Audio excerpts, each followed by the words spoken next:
Figma's Dev Mode is probably the ultimate tool for bridging the gap between design and code.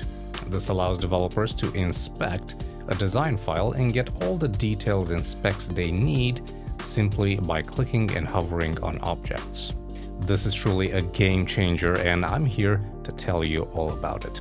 Hey everyone, I'm Adi, and in this video we'll be exploring Figma's Dev Mode.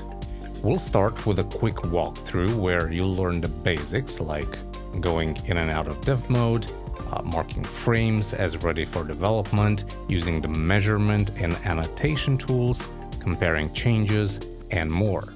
Then we'll use Dev Mode to style a very simple hero section using all of the tools mentioned previously. So let's kick things off with a walkthrough. This video is brought to you by Envato Elements, the largest unlimited creative subscription in the world. Click the link in the description to find out more. Before we get started, two things really quickly. Number one, at a first glance, you might think that Dev Mode is just for developers, but that's not true. It's a tool, it's a valuable tool for designers as well, because well, first of all, it can improve the collaboration between designer and developer, and also it can help designers iterate more efficiently and also produce designs that are easier to implement. So that's number one. Number two, Dev Mode is not free. In order to use it, in order to have access to it, you need a paid seat in a team or organization. So if you're trying to access it in your Figma app and it doesn't work, that's probably why.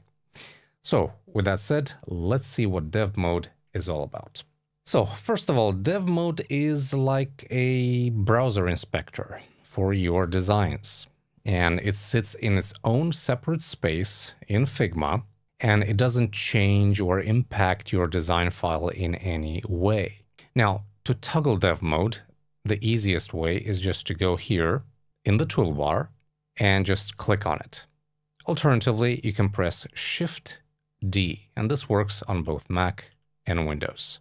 And when we toggle it on, there are a couple of things that change. First, we get an indicator here in the toolbar telling us that, hey, we're in Dev Mode.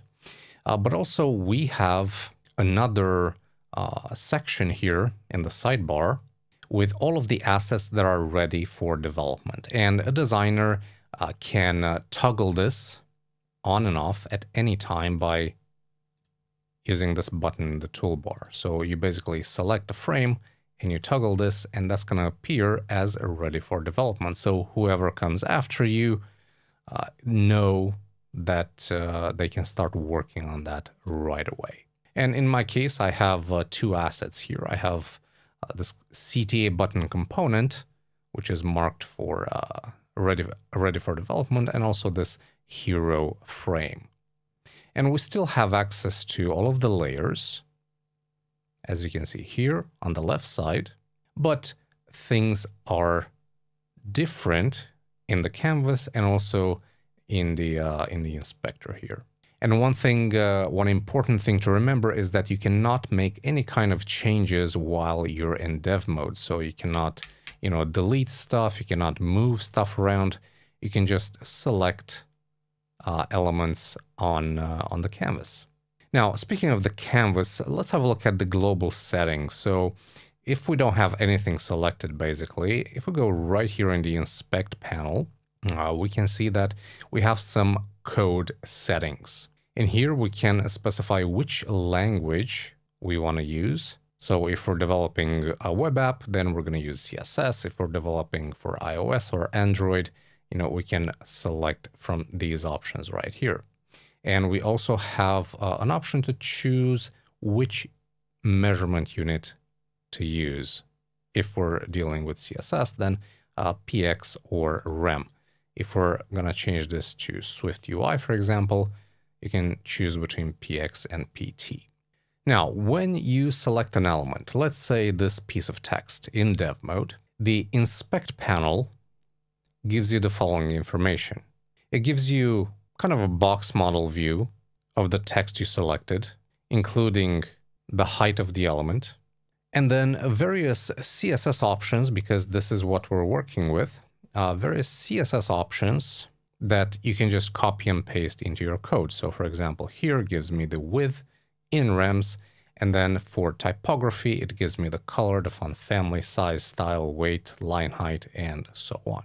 I also have the option to copy the text content directly simply by clicking, and we also get access to the colors that are being used. And if we go back to the design mode and we go to the local variables, you can see that we have certain variables defined, 4 variables for colors and 2 for spacing, which we are using in our design. Of course, if we select this element, you can see we are using the color gray and color primary variables.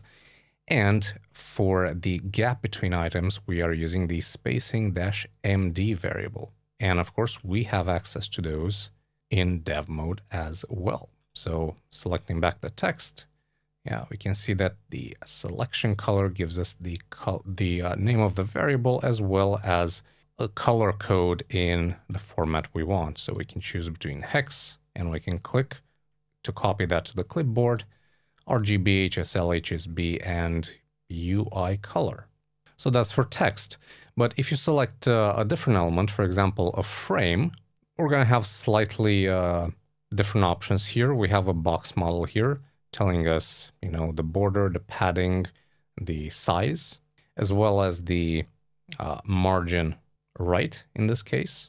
We have some CSS available for this, and the colors that are being used, and an assets panel that shows us the components that we have inside. If we select this CTA button, for example, which is a component, it tells us that, hey, this is a component instance, gives us a preview, gives us the box model again with the border radius, with the margin top, the padding, some CSS, and then the colors. And since we are talking about this component, dev mode gives us a playground when it comes to components. So you can open a component in the playground, and if it has multiple properties, multiple variants, you can play around with them and see them in action right here without having to go, you know, in the design file and checking out the component there. It's pretty awesome.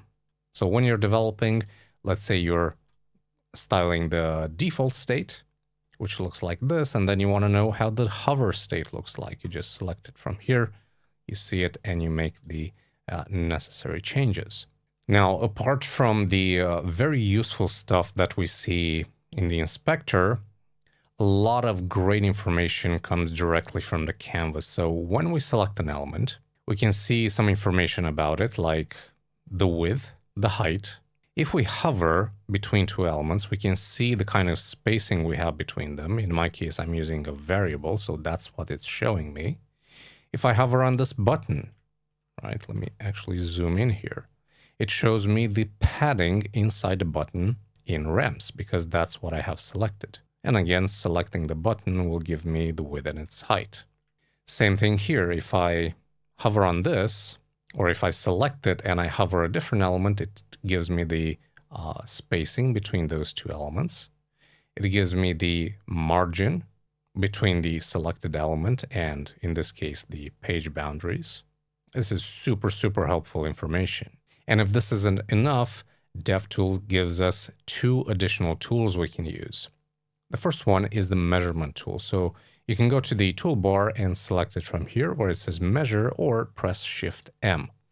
And the measurement tool basically allows me to get a measurement between the edges of 2 elements on the canvas. So let's say I want the distance between this header and this hero content, right? So I can hover on the edge of the object until it turns red, and then I can click and drag to the other edge that I want to measure to. I can do the same for, you know, the edge of the screen, like this and like this. I can even do a measurement like this, or, you know, like this, or I can even measure the width of an element. And what's nice is I can drag like this if it's, overlaying an element or something. I can even measure the distance between, this object and this object. And again, I can click on that and drag it out of the way. So that's the measure tool. We also have the annotation tool, or the annotate tool, Shift T. Now the annotate tool, let's say you want some information about this heading 1, right? So you click on it and you add the available properties. Maybe you want the font and the font size, maybe the line height, maybe the weight, and maybe the fill color. Okay, so that's an annotation. So now when you click out of it, you're going to get a little box here with an arrow to that element telling you all this necessary information. Let's click on this button, for instance, right? Maybe I want the corner radius, the gap, the fill color. That's another annotation. And this stuff, the annotations and the measurements, are only available in dev mode. So if we switch back to our design mode, we cannot see those annotations. We cannot see the red lines. Those are only available within dev mode. How cool is that? Now, another cool feature of dev mode is the ability to compare changes with previous versions. So if we go back into dev mode and we select, for instance, the hero, and we click compare changes and compare with previous versions, we can see all the changes from a previous version of the object and the one we have right now. So just as a quick example, these changes are highlighted with the numbers. And if we select this one, number 3, on this side-by-side view, it shows us the old version and the new version. And here in the code, it tells us that we had a gap of 3 rems in the old version, but in the new version, the one with the green plus, it tells us the gap was changed to a variable. And the same goes for all of the other elements. You can see here in the layers panel which ones were added, which ones were edited, and which ones were removed. And you can also do an overlay view, and you can change the opacity of one over the other. And this is really useful when there are visible changes, because you can see them right away. In my case, all I did was make a couple of changes to the way I'm using the gaps in some of these auto layout frames. But it's a great feature, very useful for teams that are going back and forth between different versions of the design. One other thing that was introduced with dev mode is the ability to add various plugins. And now I won't go over plugins too much in this course, but you can see a couple of suggestions here from the Figma community, and you can browse more right here. But just so you know, there are plugins specifically developed for this new mode in Figma. Now, the one plugin that we're going to use is the VS Code plugin. And the way that works is really simple. You go to VS Code and you install the extension called Figma for VS Code. Once you install it, it's going to add another tab right here to the sidebar. You need to log in with your Figma account, and that's going to give you a list of all your recent files, your shared files, your starred files from your Figma account. And from there, you can open the Figma file directly in VS Code. So let's open the hero area, for example. And what do we see here? We see the annotations that I just added. Unfortunately, we do not see the lines we created with the measurement tool. Maybe that's a feature that's going to be implemented in the future. But we basically have roughly the same functionality as the dev mode in Figma. You can select an element and you can see the various CSS properties. We can see a representation of it here. And this is just for the code. When we switch over to the properties, Yeah, we can see all the colors that were being used, the content, which we can just copy from here. If we select this this auto layout frame, again, we can see the code, we can see the properties, all of the assets that are being used, the box model here on the right side. Very, very cool stuff. And from here, you can toggle between, the different items that are marked as ready for development. Regardless, this makes developing so much easier, as you're about to see in the next chapter. Design adventures can be tricky, especially when you're on the hunt for device mockups, icons, and whatnot. So if you're looking for a place where you can find this stuff really easy, I recommend Envato Elements. Recently, I was working on a website design, and this feature section needed to show an image of the client's app. And it's a Mac app, so I wanted to present it in a special, meaningful way. So I found this Apple Pro Display mockup on Envato Elements.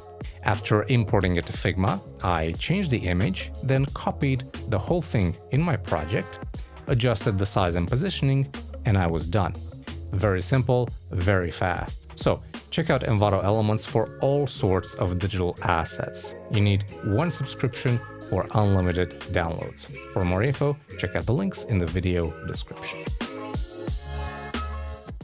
So that was a quick tour of the capabilities of Dev Mode, but what's it like to actually use it? Well, let's find out by doing something practical, like styling this hero section I made.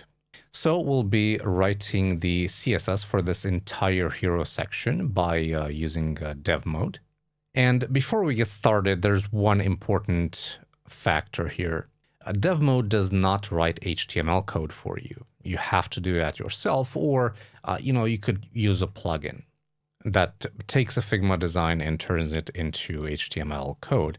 But personally, I prefer writing my own code, so I did that already. If we take a look at the index.html here, yeah, this is what the code looks like. It's not incredibly complicated. We just have a header, which contains our menu button, logo, and social links. And then we have a hero container with that h1, the paragraph, the button, and the illustration. Now, the first thing we need to do is export the necessary assets. And we have 3 images that we need to export: the icon for the menu, the logo, and the illustration. So let's go into Dev Mode, and I'm going to select the icon menu. We go to Inspect. Figma knows that this is an image already, and it gives me an option to download it using the following formats. So let's download it as an SVG, and let's do the same for the logo. All I got to do is select it from here or from the layers panel. It doesn't really matter. Export. And let's do the same for the illustration. So let's select the entire parent frame. This time, because the illustration is made of several individual vectors, Figma treats every single one of those as a separate asset, right? So you can see it kind of gives me the option to export every individual vector, or it treats every individual vector as an asset, but I want to export the whole thing, right? So I'm going to select the illustration, and instead of downloading them from here, I'm simply going to, add an export. Choose SVG, export, save, and I'm done. That's how fast it was to export some assets using Dev Mode. And before we go and write any kind of code, let's add some useful measurements. Like, for example, the distance between these 2 elements and the distance between these 2 elements. And maybe I want to know what the margin top and left and right is for this header element. So we have 3 rems, top 4 rems on each side. Also, let's add some annotations. And let's say I'm interested in the gaps in the hero content. So I'm going to choose here. I'm going to choose the gap property, and that's spacing mid. And also, I'm interested in the gaps between these social links. So now we're ready to start coding this. So let's go back to VS Code. I'm going to close the index.html because I don't need this. This is what we're currently at. I just opened a live server. So we don't have any kind of styling except a reset file. So in VS Code, let's open the Figma plugin and let's open the Explore Dev Mode in Figma file. Let's open up the hero and let's get to work. So let's open up the style CSS and we can make a split screen here. So we have the style CSS on one side and we have the Figma plugin on the other side. So let's actually start by defining some variables. So what did we have here?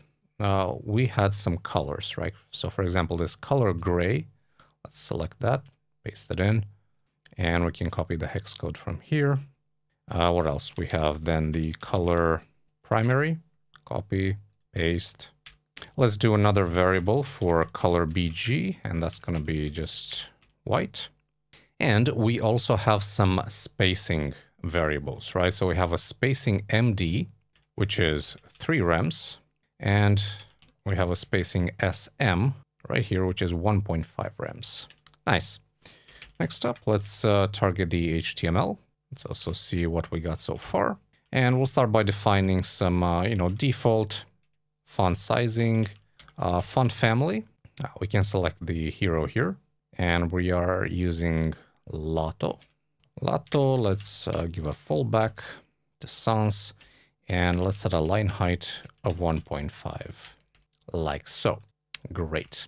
Next up, it's the body element. Let's set a color, and I can just copy this line directly from here, and I can paste it in. And let's set a background color as the color BG. Next up, let's start with some typography, right? So the H1, let's select it, and we can actually copy the whole thing and paste it in, and then just choose whatever we want to keep. So on the H1, I want to keep the font family, the font size, and the line height. Starting to take shape. Next, let's grab some information about the paragraph. So select it in Figma, copy the properties, paste them in. What do I need from here? The color is inherited, font family is inherited. I need the font size.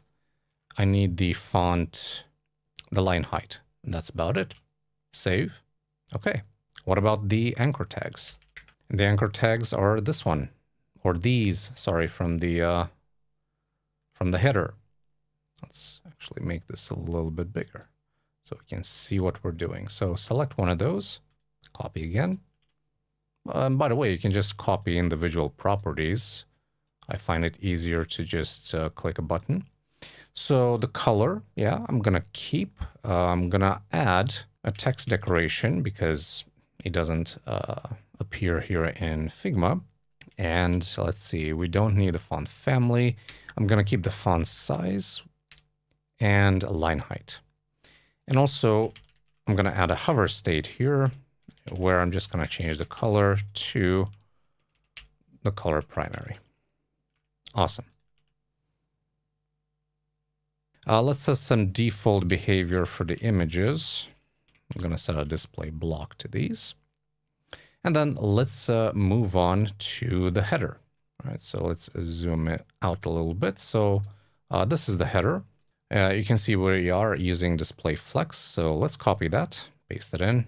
So display flex, align item center, space between, that looks pretty good. Let's also add some margins. So margins, well, we can't see the measurements we made with the measure tool in VS Code, but we can either go back to Figma and see that we have 3 rems on top, 4 on the sides, and 10 on the bottom. Or we can just select the element and hover on different elements to find out the distance there. So we have, again, 3 here, 4 from the edges of the page and 10 on the bottom. So let's do that. We're going to say 3 rems, 4 rems, 10 rems, like so. Okay, we're getting there. Okay, now let's have a look at the structure of the header. So we have a div class header side content, which includes this first part and also this last part. So it includes the icon, the menu icon, and also the social menu. And I want to display these horizontally, of course, but with equal space between them. So the logo sits right in the middle. So to do that, we're going to target that header side content, and we're going to say display flex, and we're going to say flex 1, and this will take up all the available space. And I'm going to say justify content flex start. And that's going to make sure all the elements here are aligned at the start on the left side. But we want this social list to be aligned on the right side. So we're going to say set header side content. We're going to target the last child, and we're going to say justify content flex end. Right, so that's going to align this to the right side of the page. Now let's work on this button a little bit. So let's select it from here to see if we can get any kind of useful information out of it. First of all, I'm going to say appearance none, and that's going to get rid of the default button appearance. I'm going to set the background color to transparent. I'm going to set the border to none and the cursor to pointer, like so. So I just want to display this icon instead of a button border around it. Since we're working with the buttons, let's work on this button primary. Okay, so I'm going to say button with the class of primary. And what do we do here? We could use the padding. So let's copy that. We can use the border radius and the background. So let's copy both of these. Let's set the color to white. And there you go. That's our button. Let's also work on the hover state, right? So let's say button primary, hover. What do we have here? We can cycle through the hover state to see what's going on exactly. So we have a transparent background color transparent. And, you know, we can just copy this, this border property from here, paste it in our code, save. And we're also going to change the color of the text. So if we select the text, right, we have access to the color property of the text label right there. So let's have a look. So that looks pretty good, except the fact that when we add a border on hover, the image gets pushed down a little bit. And this will happen with any content that's below it. And that's because we're adding that border, and the border will take up space. So instead of the border, let's add an outline like so. Cool. So the buttons are styled already. Let me actually zoom in here a little bit. Let's work on this social list right here. So if you look at the code, we are using an UL, an unordered list with a class of unstyled. So let's do that. UL unstyled. We'll do list style none, margin padding 0, just a classic reset like so. And then let's do nav social UL. Let's go back to Figma and see if we can grab any useful information from this. Yeah, we have the gap as an annotation here. So we already know that we're using spacing SM. That's going to come in handy. So let's actually do this. Let's copy this, paste it in. So we have display flex, correct. We have a line item center, correct. And we have the gap set to the correct value. Correct. Save. We're getting there. Let's target each individual list item, right? Because we need to create that, that separator between each link item. So we're going to do that following way: nav social list item, position relative, and we're going to use display flex. And here's a cool part. See how this auto suggestion comes from Figma? And that's because when I selected this, this list of social links, I have display flex set right here. So the plugin knows that I'm writing code about that particular element, so it gave me the correct suggestion. It's really cool. And also align item center. Again, this is a Figma suggestion. So now what I want to do is create an after pseudo element for that separator line. So I'm going to say nav social list item, and we'll do something special here. We're going to say not last child after. So a bit of a complicated selector. Basically, I'm saying select the list item that's not the last child. So that means in my case, YouTube and Facebook, and then target their after pseudo element. And in here, content, I'm going to set this to nothing. A simple display to inline block should do the trick. Height 1 pixel, width 0.5 rems. You know, we can select the element from there. We can copy the background color, and I can say margin left. What do we have here? Spacing SM, right? So I'm going to use that variable. So now we have the separator. Cool. So that's about it for the header. Let's move on to our hero area. So let's zoom out here a little bit. We have kind of a container class here that sits at 4 rems from the left and right side of the page. So let's target that container, margin 0 and 4 rems. And then let's target the hero area. So the hero itself, we have display flex. Let's copy that. Justify content. This is set to space between, but in CSS, we're going to set center and align items center. That's correct. And let's also set a gap of, we're going to say 10 rems. Even though it says 8.1, or it's actually lower than that, 6.3, I want to make this fluid. Not something I can do really easily or even bother to do in Figma, but I know that in my final CSS page, I want this to behave a certain way, if that makes any sense. Just a couple more things to do here. Let's work on this H1 and paragraph because they're a little bit too long. So we'll say hero H1 and hero paragraph. Set a max width, and here we can select it and see that it has a fixed width of 35 rems. I can do that, or I can use a more relative measurement unit like a viewport width. So let's go with like 30 viewport width, right? So in this case, whenever the page gets smaller or bigger, the width of these elements will change as well.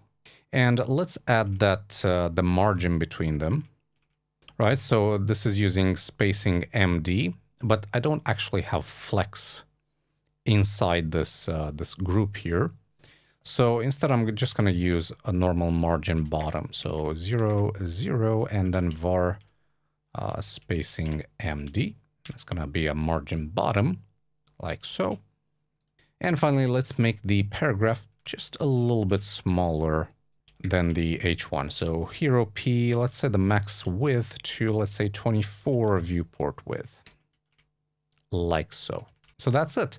That's how you can use Figma Dev Mode to write the CSS for this page right here. You can either use it from the Figma app, or if you have the Figma to VS Code plugin installed, you can open it directly in VS Code. And you saw just how easy it was to grab code, directly from our Figma elements and paste it into our CSS. Really fast. It's not 100% perfect, but it's a huge help. And personally, I find it so much easier to code a page like this than just to constantly alt-tab between the code editor and Figma. Well, I hope you enjoyed this tutorial. What do you think about Figma's Dev Mode? Let us know down in the comments. As always, don't forget to check out the Envato Tuts Plus YouTube channel for more content like this, but also to learn about web design, web development, and much more. It's all free, so make sure to also hit that subscribe button and give this video a thumbs up if you liked it. I'm Adi. Thanks very much for watching, and until next time, take care.